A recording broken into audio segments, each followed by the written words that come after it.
Hello friends, कैसे हैं आप लोग? क्या हाल चाल हैं आपके? Welcome to elementary embedded engineering part 18। आज हम कैपेसिटर्स के सीरीज़ और पैरेलल कनेक्शंस के बारे में डिस्कशन करेंगे। तो बहुत संक्षिप्त विवरण करेंगे, बहुत डिटेल में भी नहीं जाएंगे, मगर हम इसको जितना ज़रूरत है उतना तो कवर करेंगे ही। जो हमें एम्बेडेड सिस्टम बनाना है उसके लिए जितनी थोड़ी जानकारी हमें होनी चाहिए वो आपको दी जाएगी। ठीक है, तो पिछले पार्ट में हमने आपको कैपेसिटर्स के कोडिंग को, जो कोड है उनको डिकोड करना बताया था, उनकी वैल्यू कैसे उन कोड से उसकी वैल्यू निकालते हैं वो बताया था। और फिर कन्वर्जन बताया था, फरड, माइक्रोफरड, नैनोफरड और पिकोफरड में इनको कन्वर्ट कैसे करना है ये भी बताया था।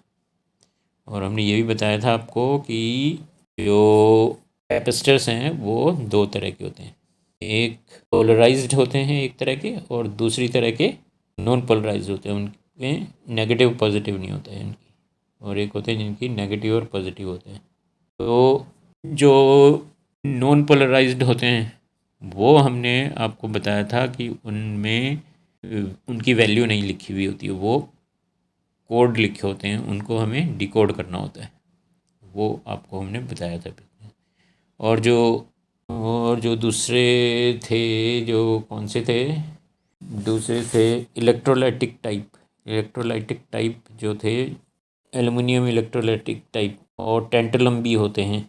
ये जो होते हैं इनमें पॉजिटिव और नेगेटिव होता है, और इनमें जो है वैल्यू इनकी लिखी हुई होती है, उनकी हमें डिकोड करने की ज़रूरत नहीं होती, बस वो माइक्रोफैराड में उनकी वैल्यू लिखी होती है, तो हमें उनको भी कन्वर्ट करना पड़ता है। जो नॉन पोलराइज्ड वाले टाइप के होते हैं उनकी वैल्यू पिकोफैराड में होती है। तो फिर इनको कंपैरिजन करने के लिए हमें क्या करना पड़ता है, उनको कन्वर्जन करना पड़ता है, इनका फैराड, नैनोफैराड, माइक्रोफैराड, ठीक है, इनमें कन्वर्ट करना पड़ता है। तो ये हमने आपको पिछले उसमें बताया था। अब हम आगे आज आपको जो बता रहे हैं वो इनके सीरीज़ और पैरेलल, जैसे हमने आपको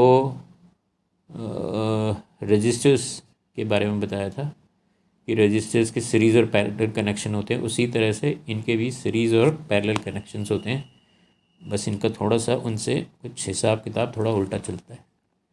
ठीक है, तो इनमें क्या होता है, जो पैरेलल कनेक्शंस होते हैं, पैरेलल कनेक्शन में इनमें क्या होती है, जो कैपेसिटेंस उनकी क्या होती है, वो जितने भी हमने पैरेलल में लगाए होते हैं उनको प्लस कर देते हैं। जबकि हमने देखा था रजिस्टर के केसेस में पैरेलल में प्लस नहीं होते हैं, उनके लिए एक अलग तरह से निकालना पड़ता था, फॉर्मूला होता है, उसको लगा के हमने निकाला था। और हमने बताया था उसमें कि अगर दो लगे हुए हैं तो जो सबसे छोटा होता है उसके क्लोज वैल्यू होती है, उसके आधा या जो उसकी वैल्यू है उनके बीच में ही वैल्यू होती है। यही बताया था ना हमने आपको। यहाँ ये नहीं है, कैपेसिटर के केस में क्या है, जब पैरेलल में होते हैं तो इनकी कैपेसिटेंस को हम प्लस कर देते हैं। ठीक है, जैसे अगर 1 माइक्रोफैराड, 5 माइक्रोफैराड और 8 माइक्रोफैराड के कैपेसिटर पैरेलल में लगे हैं तो हम उन्हें क्या करेंगे, प्लस कर देंगे। तो 8, 5 और 1 कितना हो जाएगा, 8, 5 और 1 कितना हो जाएगा, 14 हो जाएगा ना। ठीक है, तो इनका टोटल 14 हो गया। इनकी कैपेसिटेंस अगर वे पैरेलल में लगे हैं तो उसको प्लस कर देते हैं। और इनकी वोल्टेज, इनके जो दोनों टर्मिनल के अक्रॉस में वोल्टेज होती है वो सोर्स वोल्टेज के बराबर होती है। ठीक है, और चार्ज जो है इनमें, इनमें सब में अलग अलग होता है। ठीक है, तो चार्ज किसके बराबर होता है, चार्ज बराबर होता है वोल्टेज इनटू जो इनकी कैपेसिटेंस है। तो जब इनकी कैपेसिटेंस अलग अलग है, वोल्टेज सबका बराबर होगा, तो अपने आप ही चार्ज इनके अलग अलग आएंगे। ठीक है, तो ठीक है, तो ये कुल मिलाकर ये पोजीशन इनकी हो गई। तो इतना क्लियर हो गया। पैरेलल तो बहुत इजी है इनका। ठीक है, तो दूसरी तरह का क्या है, दूसरी तरह के जो कनेक्शन होते हैं वो सीरीज़, इनको सीरीज़ में भी जोड़ देते हैं, एक के बाद एक आगे पीछे करके ना आगे पीछे जोड़ देते हैं। तो ये जो हमने ये जिस तरह से ये देखिए ये सीरीज़ है ना, इस तरह की सीरीज़ में जुड़ जाते हैं। तो इनमें सीरीज़ में क्या होता है कि सीरीज़ में इनकी जो कैपेसिटेंस है उसके लिए वही जो एक फार्मूला जो हमने उसमें लगाया था ना, रजिस्टर में जो हमने पैरेलल में जो फार्मूला यूज़ किया था वही फार्मूला यहाँ पे कैपेसिटर के सीरीज़ में यूज़ होता है। ठीक है, तो अगर दो कैपेसिटर लगे हैं सीरीज़ में ए और बी कैपेसिटेंस के, उनको ए बी मान लेते हैं हम कि ए और बी दो कैपेसिटर लगे हुए हैं, तो इसकी कैपेसिटेंस, इस सर्किट की कैपेसिटेंस क्या होगी? इस सर्किट की कैपेसिटेंस होगी A into B this whole divided by A plus B. तो ये हमारे पास जो है कैपेसिटेंस आ जाएगी, जो वैल्यू आएगी वो कैपेसिटेंस होगी इस सर्किट की। ठीक है, तो इसको हम एक एग्ज़ाम्पल से भी देख सकते हैं। जैसे अगर हमारे पास एक कैपेसिटर 4.7 माइक्रोफेरेड का है, दूसरा 47 माइक्रोफेरेड का है, सीरीज़ में लगे हुए हैं ये। ठीक है, तो अब वो जो फार्मूला मैंने अभी आपको बताया A into B whole divided by A plus B, उसी को अप्लाई इस सिचुएशन में करेंगे तो क्या आएगा? 4.7 into 47 this whole divided by 4.7 plus 47। जब इसको सॉल्व करेंगे हम इसे, तो कैपेसिटेंस हमारी आ जाएगी 4.27 माइक्रोफेरेड। ठीक है, तो यहाँ पे भी देखिए ये जो छोटा वाला है सेम वही चीज़ यहाँ पे भी होती है। ये जो छोटा वाला है इसका आधे से ज़्यादा और जो इसकी वैल्यू है उस तक, जब हम दो कैपेसिटर्स को सीरीज़ में लगाते हैं तो सीरीज़ में लगाने से क्या होगा, उसकी वैल्यू जो उसमें जो छोटा वाला है ना उसके आधे, उसका आधा और उसकी जो वैल्यू है उस तक के बीच में ही कोई वैल्यू निकलती है। ठीक है, तो यहाँ पर इस सिचुएशन में क्या वैल्यू आई है? 4.27 माइक्रोफेरेड। अब ये 4.27 देखो इससे आधे से 4.7 के आधे और इस वैल्यू के बीच में है ना ये। ठीक है, तो इस तरह से इसकी वो कैपेसिटेंस निकलेगी। ठीक है, तो कैपेसिटेंस निकाल ली, इसके बाद इसमें वोल्टेज भी इनमें फिर अलग अलग होगा, है ना। इनके दोनों टर्मिनल्स पे जो वोल्टेज होंगी उनका जोड़, वो वोल्टेज जो है सोर्स वोल्टेज के बराबर होगी। ये रूल है, वोल्टेज रूल है। ठीक है, तो अब हमें इनकी अगर वोल्टेज निकालनी है तो उसके लिए सबसे पहले हमें क्या देखना होगा? चार्ज। तो चार्ज जो है वो सब में इक्वल होगा इसमें। ठीक है, तो चार्ज जो है हर कैपेसिटर में बराबर होता है। इसमें जो सीरीज़ में लगे होते हैं उनमें हर कैपेसिटर में बराबर चार्ज होता है। ठीक है, तो इसमें क्या होता है कि चार्ज हो ना, ये एक कैपेसिटर दूसरे कैपेसिटर से जब यूज़ होता है सर्किट में तो क्या होता है कि एक कैपेसिटर से दूसरे कैपेसिटर में चार्ज मूव करता रहता है। ठीक, तो चार्ज को निकालने के लिए हम क्या इक्वेशन हमारे पास होती है, चार्ज को Q से रिप्रेजेंट करते हैं। तो Q is equal to V into C. तो ये जो V इंटू सी यहाँ पे क्या होगा? ये वोल्टेज है, जो टोटल वोल्टेज होगी इसमें, इस सर्किट में जो टोटल वोल्टेज है सोर्स वोल्टेज जो है। ठीक है, तो उसको हम VT करके लिख लेते हैं। तो और QT इसमें जो टोटल चार्ज है उसको QT लिख लेते हैं। और कैपेसिटेंस जो टोटल होती है, जो कैपेसिटेंस हमने अभी निकाली ना, जो फार्मूला बताया उसके हिसाब से जो कैपेसिटेंस निकाली है सीरीज़ में जो लगे हैं उनकी जो है वो टोटल कैपेसिटेंस निकलेगी। तो ये टोटल कैपेसिटेंस और जो टोटल वोल्टेज है उसको दोनों को इंटू कर देंगे, गुणा कर देंगे दोनों को, तो हमारे पास जो इस सर्किट में, सीरीज़ कैपेसिटर की सर्किट में जो चार्ज है वो हमें मिल जाएगा। और ये चार्ज जो है सभी कैपेसिटर्स में इतना ही चार्ज होता है, सेम चार्ज होता है। तो इतना क्लियर हो गया। अब दूसरी चीज़ आती है कि वोल्टेज। तो इनमें जितने भी ये सीरीज़ में लगे होते हैं ना, इनके दोनों टर्मिनल्स पे अगर हम इनका वोल्टेज लेंगे अपने वोल्ट मीटर से, है ना, वो मल्टीमीटर से जैसे हमने पहले ले रहे थे, ठीक उसी तरह से जैसे रेजिस्टेंस की हमने दोनों टर्मिनल्स पे लेते थे ना, वैसे इनके भी दोनों टर्मिनल पे, एक पे रेड प्रोब लगाएंगे, एक पे ब्लैक प्रोब लगाएंगे और इसको वोल्टेज पे सेट कर लेंगे मल्टीमीटर को। ठीक है, तो वो लगाएंगे तो जब हम चेक करेंगे तो सब में अलग अलग वोल्टेज आती है। ठीक है, तो इसको हम एक एग्ज़ाम्पल ले लेते हैं, उससे मैं आपको ये पूरा क्लियर करवा देता हूँ जैसे। ठीक है, तो एक एग्ज़ाम्पल के थ्रू ये देख लो कि सोर्स वोल्ट जो है हमारे पास है वो 12 वोल्ट है। ठीक है, जो हमारे पास बैटरी है या जो हमारे पास पावर सप्लाई है वो 12 वोल्ट की है। और जो हमारे पास कैपेसिटर्स हैं वो 2 फरड, 6 फरड और 9 फरड के 3 कैपेसिटर हैं हमारे पास जो सीरीज़ में लगे हुए हैं। ठीक है ना, ये देखिए, ये जैसे हैं, ये 2 का हो गया, ये वाला 6 का और ये 9 का, ये देखिए सीरीज़ में लगे हुए हैं, है ना। तो इनकी कैपेसिटेंस क्या होगी? अब ये 3 लगे हैं ना, मैंने जानबूझ के यहाँ पे आज आपको वो फार्मूला जो बताया था उसको थोड़ा और एक्सटेंड करेंगे। ठीक है, जिससे आपको पता लगे कि अगर ये भी बड़े इजी तरीके से बता रहा हूँ मैं आपको, फार्मूला वैसे नहीं बताऊँगा मैं आपको, जो जनरल फार्मूला जिस तरह से ड्राइव किया हुआ है उस तरह से ड्राइव नहीं कर रहा हूँ मैं आपको आसान तरीके से बता रहा हूँ जिससे आप लोग आसानी से कर सको। तो इसमें क्या करेंगे, जो तीनों कैपेसिटर्स हैं ना उनकी वैल्यू को, 2, 6 और 9 के कैपेसिटर हैं तो 2 × 6 × 9।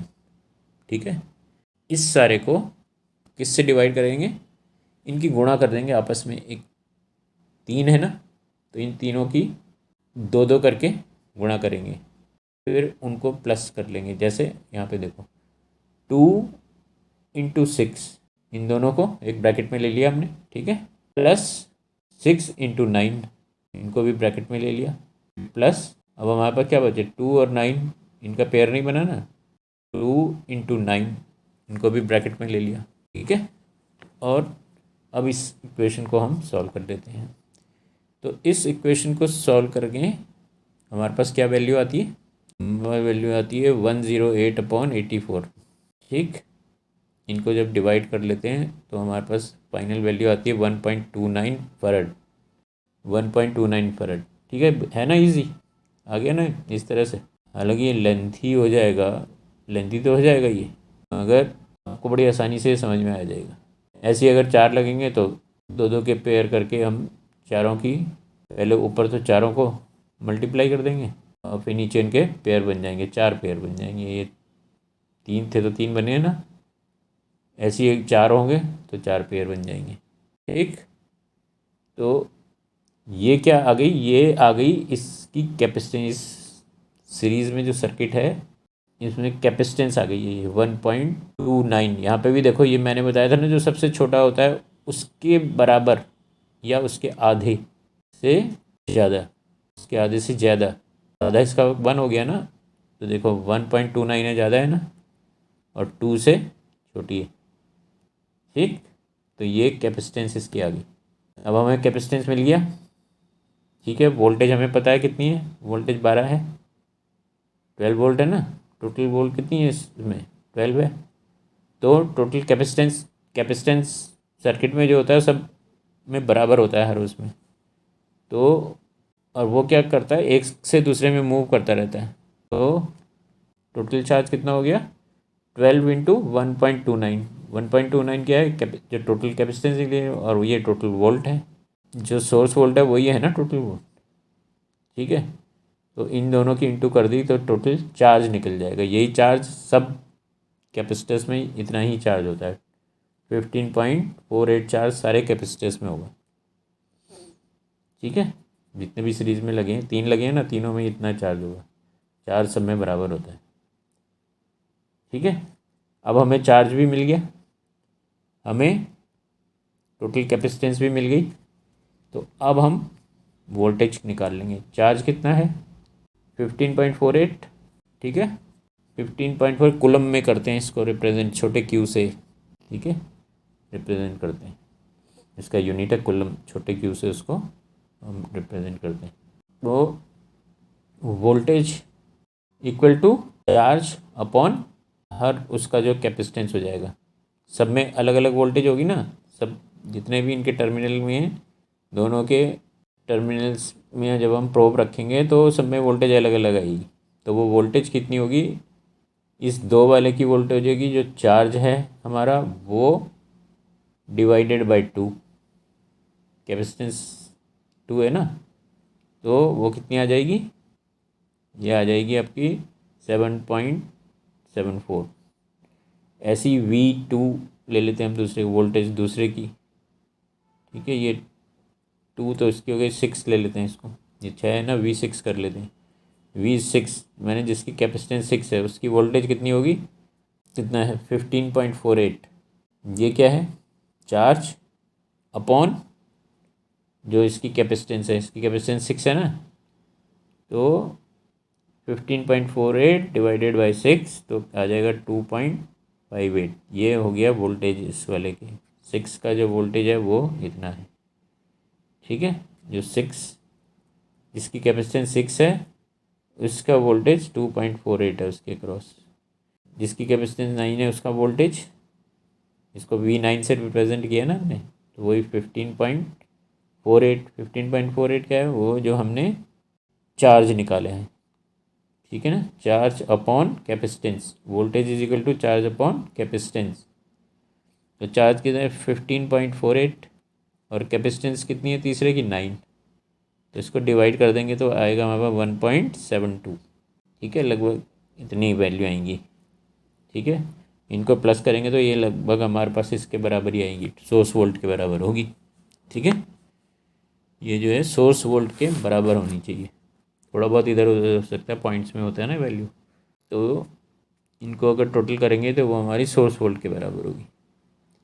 ठीक है, तो अब यहाँ ये देखो कि इसकी कैपेसिटेंस 2 है ना, 2 कैपेसिटेंस 6 और 9, सबसे छोटा 2 है, फिर 6 है, फिर 9 है। तो यहाँ देखो वोल्टेज, जिसकी कैपेसिटेंस कम है उसकी वोल्टेज सबसे ज़्यादा है। ठीक है, जिसकी कैपेसिटेंस सबसे ज़्यादा है उसकी अक्रॉस वोल्टेज कम है। ये भी एक इसका एक कैरेक्टरिस्टिक है कि कैपेसिटर में जब सीरीज़ में लगे होते हैं तो जिसकी कैपेसिटेंस कम होगी उसके अक्रॉस वोल्टेज ज़्यादा होगी, जिसकी कैपेसिटेंस ज़्यादा होगी उसके अक्रॉस वोल्टेज कम होगी। ठीक है, तो अब आपको कैपेसिटर्स के बारे में समझ आ गया होगा। हमने काफ़ी कुछ कवर कर लिया है, इतना ही, बहुत ज़्यादा करने की भी ज़रूरत नहीं है, इतना काफ़ी है। ठीक है, तो कैपेसिटेंस तो ये भाई आपको समझ में आ गया होगा। ठीक है, तो आज इसको फिर मैं इसमें भी आपको एक वैल्यू, मैंने आपको कहा था ना, जैसे मैंने रेजिस्टेंस में बताया था ना कि एक पर्टिकुलर रेजिस्टेंस के बाद फिर जितने भी बड़े रेजिस्टेंस लगाते रहेंगे तो हमारे जो सर्किट का रेजिस्टेंस है वो नहीं बदलेगा। वैसे ही कैपेसिटर्स में भी होता है कि आपने 2 कैपेसिटर जैसे लिए हैं, तो इस कैपेसिटर में जब दोनों बराबर के कैपेसिटर होंगे तो वैल्यू आधी हो जाएगी। जैसे रेजिस्टेंस में भी था ना, दोनों बराबर के रेजिस्टेंस होते हैं तो उनकी रेजिस्टेंस आधी हो जाती है। जब रेजिस्टेंस जैसे जैसे बड़ा होता जाता है तो वो फिर इस छोटे वाले रेजिस्टेंस के जो फाइनल वैल्यू है उसके आधे से और फाइनल जो इसकी जो मैक्सिमम वैल्यू है उसके बीच में सेट होती है। तो वो मैक्सिमम वैल्यू कौन से कैपेसिटर के बाद बराबर उतनी ही रहती है, बढ़ती नहीं है, वो कैपेसिटर कैसे पता लगाएंगे उसकी भी मैंने एक क्वेश्चन बनाई है। तो शायद किसी ने नहीं बताई होगी वो भी आज तक, वो मैं आपको बताऊंगा। तो नेक्स्ट पार्ट में हम वही करने जा रहे हैं, तो वही मैं आपको बताऊंगा। ठीक है, तो आज के लिए इतना ही। टेक केयर, फिर मिलते हैं अगले वीडियो में। Bye bye.